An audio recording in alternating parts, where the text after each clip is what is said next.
Good morning. My name is Michael Reyes. I'm from the League of United Latin American Citizens. I'd like to thank Chief Kimball for taking time to meet with me today. Over the past year or two, we've seen a lot of issues coming up with the community and the police department, and have a few questions to ask the chief to talk a little bit more detail of their process, internal review processes. Thanks, Mike. And my name is Keith Kimball, and I'm the Chief of Police with the City of Bettendorf. Okay, as of the climate over the last year or two, we've seen a lot of concern by the communities on different relations with the police department.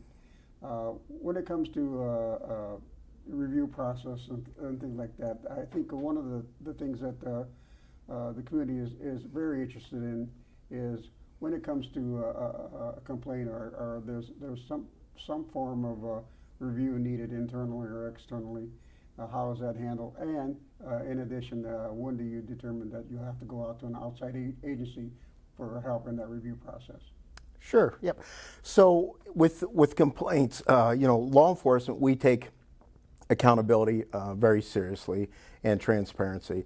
So what we would like to see is that if someone has a complaint on an officer or something, how it's done, we would like them to either call us or stop down to the police station to file a complaint.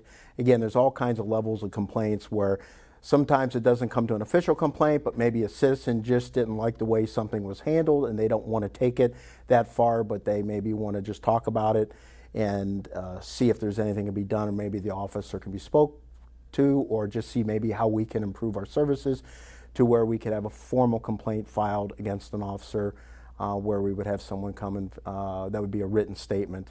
At that point, once that written statement and complaint is filed, what we would do is we take all those complaints seriously. We would look into all those. Generally, those would go to the captain of patrol. It would be reviewed first by the captain of patrol, and then I usually am notified of any complaints. And then from there, depending on the severity or what the allegation is, we may investigate it internally if it was more to do with policies and procedures. If it rose to the level of possible something the officer did was criminal, then we would not handle that complaint. We would turn it over to an outside agency, most likely the Iowa Department of Criminal Investigation. And then at that point, it would be up to the Iowa DCI to look at the matter, and then and file the report and forward that to the Scott County Attorney for any possible charges or for a decision to be made whether or not the act was in fact criminal. Thank you.